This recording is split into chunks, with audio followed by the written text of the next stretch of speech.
200 жилийн өмнө Карл Линн, Чарльз Дарвинээр биологийн ангилал, биологийн хувьсгалын онолыг нээж хүн төрөлхтөнд биологийн шин нээлт, шин боломж бэлгэлсэн. Хүмүүс байгаль, хүрээлэн бие орчинтойгоо дасан зохицож амьдрахыг хүсвэл амьтдаас суралцах ёстой гэдгийг олж мэдсэн. Эволюцийн онол их байгалийн гайхамшигыг нээж бүрэн танилцуулсан хүн төрөлхтний хөгжилд томоохон дэвшил авчирсан.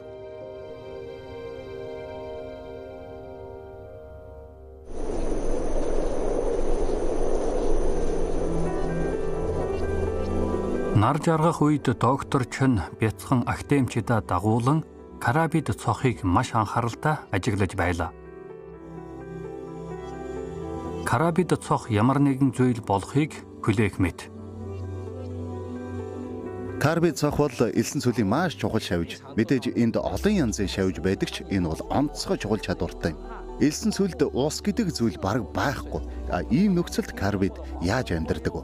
Гэвч гайхалтай зүйлсийг алийн тэргэх хөвдөө. Карбид цох өөрөөсөө ус нэрдэг гэж боддоо. Үүрээр юм уу эсвэл ороо нар жаргах үеэр тонгорцоглоод толгой дээр удаан зогсдог. Ингэж уруугаан харж тогтсноор биед нь хоримтлуулсан ус нь аажмаар толгой руу юулэгдэж карбид цох өөрийнхөө хоримтлуулсан усаар амьдрах эрчмээ олж авдаг. Карабид цохын энэхүү маш өвөрмөц чадвар нь цөлийн хэд хуурай уур амьсгалд дасан зохицох байгалийн өгөгдөл юм. Түүний энэ өгөгдөл хүн төрлөختөнд танин мэдхүйн шин хаалгыг нээн өгснөөр бид эндээс маш олон шин мэдлэгийг уудлан гаргаж болно. Эрдэмтэд карабид цохын тухай судалгаа хийсэн. Түүнийг конденсат ус боловсруулахад ашиглаж болно. Үүний зэрэгцээ бага температурын давуу тал, мөн биеийн хэлбэр байдал бас онцгой төрлийн материалыг ашиглан сүл газар ус гаргах төхөөрөмж зохиож болно. Доктор Чон элсэн цөлд дагуулж ирсэн бяцхан судлаачдаа карабид цохны гайхалтай бүтцийг тайлбарлана. Өмнөх үзүүлэнгүүдээс тэс өөр учир көөхтүүд сони учрахж тэр хэрээрээ сэтгэхгүй тэлж өргөжсөөр. Карабид цох элсэн цөлд өвөл тэгээс доош 20-с 30 хэм, зуны 70-аад хэмийн дулаанд тэдний биед маш чухал антифриз уураг боловсруулдаг. Энэ уургийг бид хүнсний бүтээгдэхүүний хадгалалт болон зарим мис засалдаж ашиглаж болох юм. Та нар бодолтой. Хүний эрхтнийг хадгалах шаардлага гарвал эсвэл хөлдөөхөөс зайлсхийвэл хөлсөн тохиолдолд эсүүд гэмтэн. Тэгэхээр бид антифриз уургийг ашиглаж болох юм байна. Хагалгаанд ч хэрглэж болно. Иймээс цөлийн шавжнуудын гайхалтай онцлогийг харж болно. Карабид цохны гайхалтай бүтэц өөрөөсөн ус олборлох чадвар көөхтүүдийг гайхшруулав. Өөр нэг төрлийн карабид цох байгаа. Машин ч түүнийг няцалж чадахгүй. Өөрийн биеэс 39 мянга илүү хүчтэй хүчигч хүлээх чадвартай. Доктор чиний яриаг анхааралтай сонсох көөхтүүд ямар нэгэн шидэт зүйл төсөөлөн сэтгэж байгаа бололтой. 480 сая жилийн өмнө бий болсон эдгээр шавж биологийн гайхалтай хөвслүүдийг тамгалан үлдээсээр иржээ. Хүн төрлөختн тэдэн дээрх байгалийн ухаалаг өгөгдлийг ашиглан шинжлэх ухааны нээлтүүдийг хийсээр билээ. Бас ахаад цөлийн хичнээн олон шавж хорхон тийм чадвар өгөгдлийг ашиглаж амжаагүй байгаа бол өөр хичнээн ийм гайхалтай зүйлийг нээж танаагүй яваа бол эдгээр олон асуулт хөөхтүүдийн сонирхлыг татаж тэдний оюун ухааныг гэрэл түлж эхэллээ. Энэ хугацаанд бид элсэн цөлөөс олон зүйлийг ойлгосон. Тэгэхээр бид түүнийг мэдлэг болгон ашиглах ёстой. Миний ажигласан аалзны хатамлын хэвлийн хэсэгт зарцуулагч цагаан өнгийн байдас байсан. Өөрийгөө хамгаалахад энэ хэрэг болдог байх. Магадгүй байлдааны машин зохион бүтээхэд энэ туслах ах. Окей, маш сайн байна. Би аалзыг удаан ажигласан. Амандаа хорхоо ч юм уу навч эсвэл чихэр зуусан юм шиг байна. Хачирхалтай нь зуусан юмаа огт тавьдаггүй. Би энэ чадварыг нь ашиглав. Супер хавчаар зохиож болно. Сайн байна. Энэгээр супер хавчаар хийж болно. Карабид цох бүгсэн дээрээ хатууртай юм байлээ. Гадаргын температурыг энүүгээрээ хэмждэг байж магадгүй. Температурыг мэдрэх үед нь хүмүүс түнд хөрөх хэрэггүй. Хит хүүтэн эсвэл час халуун байж мэднэ. Энэ тохиолдолд түүний хатуур хиймэл үзүүр залганд орчиж болно. Тэгэж температурыг хэмжиж байгаа эсхийг нь шалгуул зүгээр байх. Хязгааргүй төсөөлөлдөө умбусан хүүхдүүд ам уралдан өөр өөрийнхөө бодлыг ярина. Энэ л агшинд тэдний оюуны хаалга бүрэн нээлттэй байдаг юм. Хүүхдүүд бие биенээсээ өрсөн ярих гэж шаагилдана. Зарим нь ээлжээ хүлээн суuna. Бидний ирээдүй хойч үе яг л ийм задгай сэтгэлгээтэй байх ёстой. Хүүхдүүд сэтгүүхийн төсөөлөлдөө байгалийн ухааныг ашиглаж янз бүрийн гайхалтай шин зүйл бүтээхийг хүсэж байна. Хэдийгээр төсөөлөлт нь шинжлэх ухааны үндэслэл багтаа хийсвэр байж болох ч үүнийг хийх хүсэл зоригтой байвал нэг л өдөр бүтээж чадна гэж бодож байна. Цолийн тухай хүүхдүүдийн ойлголтыг өргөжүүлэхийн тулд доктор Чан Шинжааны уйгурын өртөн засах орны эколог газар зүйн хүрээлэнгийн Фукан дахь салбарын судлаач Жоо Хүн Фэг тусгайлан урьжээ. Цаг мод элсэн зүйл маш сайн зохицсон ургамал. Өөрөөсөө чийг гаргадаг. Ингэж хэлэхээ учир нь чигээ барих чадвартай. Ишний эсгтээ ус хөрөмтлүүлж учир руугаа хуваарлаа. Усын үндэс рүүгээ хураадаг. Өөрөөр хэлбэл усны нөөц бүрдүүлж байна шүү дээ. Мөчрийг гадаргуу нүгэлгэр учраас саатлахгүй ургасдаг. Ус чиггүй үед үндэсэндээ хадгалсан нөөцөөрөө болгодог. Эсвэл өөртөө чиг татах чадвартай. Заг модыг 2 метр гэж бас хэрэггүй. Даалд үндэс нь 10 метрээс жилүү байдаг гэж боддоо. Усны үнэрнэл байхад бараг болчихно. Чуу багш элсэн цөлд элбэг тааралддаг заг модны тухай хүүхдүүдэд ярьж өгөв. Ургамал элсэн цөлийн амьд биетнүүдийн хоорондох харилцааны тухай Чуу багшийн яриаг хүүхдүүд амтархан сонсож байлаа. Энэ саяны охтныг харав. Огт нь харсан. Модны ярал охтногоо өстэй. Охтныгаа заавал энд байгаа юм бэ? Чийг хадгалахаар Чийг бараадсандаа л тэр шүү дээ. Энд нөхөө ухаж байгаа юм.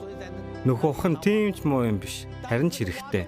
Ус чийг нь бүр гүндээ чадлах боломжтой. Тэгэхээр хөрсний гүнд хөрмтлөөсөн усны нөөц нь тэр чигээрээ эрдэнэ гэсэн үг. Бие биеэ харилцан өгдөг бүгд л харилцаа уялдаатай. Хүүхдүүд та нар мэдэх үү? Цаг мод байгаа учраас л энд чигшил байгаа. Тиймээс л амьд организмууд оршинд огтнож байна. Тэд байгаа эмчэнд ялгадас бас байж таарна.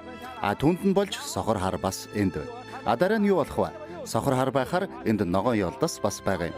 Сохор хар, цаг мод, ногоон ялдас байна. Зөв үү? Карабидэд цохож мөн энэ сүлдвэ. Сүлийн гүргүүлүүд түгээр хоололдог. Ийм ч учраас биологийн олон янз байдал нэгэнд ор цуглан орж байгаа шүү дээ. Энэ үнэхэр гайхалтай биш гэж юу? Та нар мэдэх үү? Бид байгалыг дуурайж байгалаас суралцахын чухлыг үүнд ургамал маш чухал үүрэгтэй. Хэрвээ эдгээр байхгүй юм бол тэд нар ч өөр байхгүй.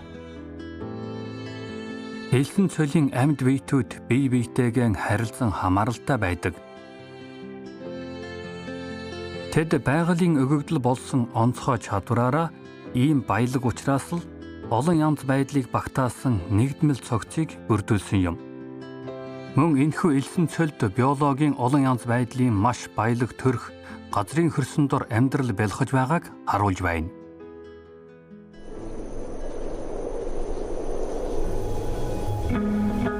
Цаг хугацаа нүд ирмэх зуурт өнгөрлөө. Шинжлэх ухааны бяцхан аялал өндөрлөх үедэн оров. Хүүхдүүд босхынхаа өмнө аяллаа сүүлийн даалгавраа биелүүлэх юм. Тэр нь юу вэ гэвэл судалгааны зориулалтаар цуглуулсан шавжнуудаа элсэн цөлд нь буцаан тавих юм.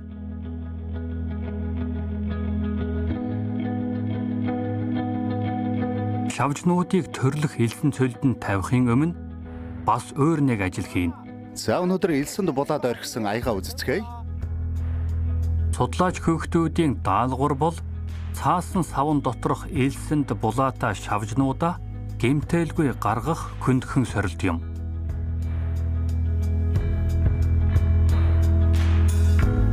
Хүүхдүүд нуусан газраа төвөггүй олж байна. Зарим нь харин матчихсан бололтой олохгүй будалж байгаа харагдана. Гэхдээ ялах ялагдах нь энэ мөчөд тийм ч чухал биш. Чухал цаг мөч хөрч ирлээ. Бяцхан академичдын шинжлэх ухааны эрэл хайгуулын ажил дуусаж, хүүхдүүд хэдэн хоногийн турш ажилласан элсэн цөлдөө баяртай гэж хэлэх цаг боллоо. 1 2 3 за тавиарай.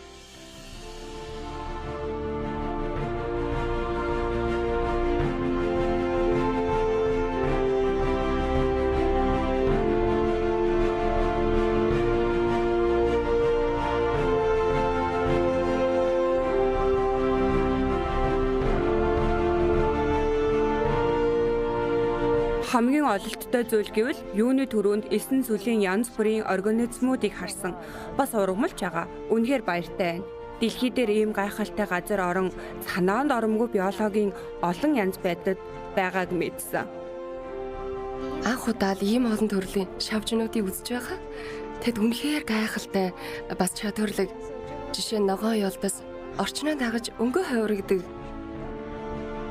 Надад энэ аялал ихэн бодогдуулсан. Үзэн харсан бүхэндээ тулгуурлан шинэ нээлт ихийг хүсэж байна.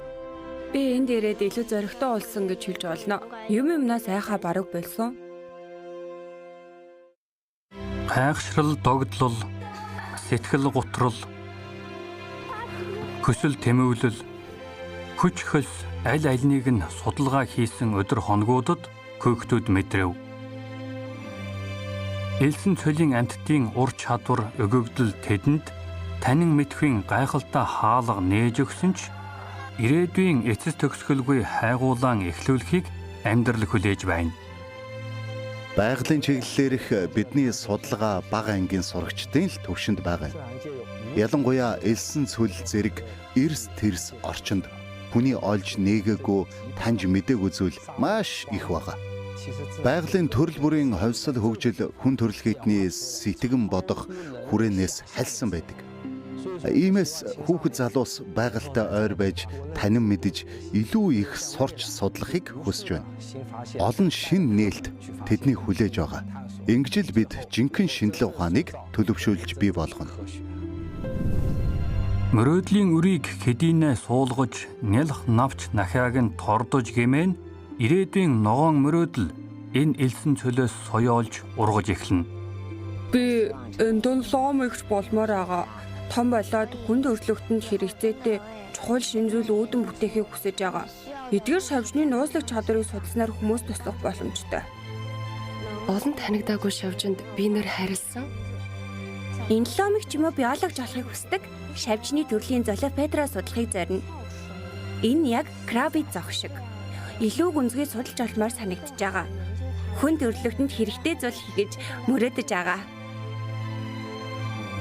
Ирээдүйд юу ямар болохыг хэнч мэдэхгүй. Гэхдээ энэ бүхэн маргаашийн эхлэл гэдэгт итгэлтэй байна. Би бол бяцхан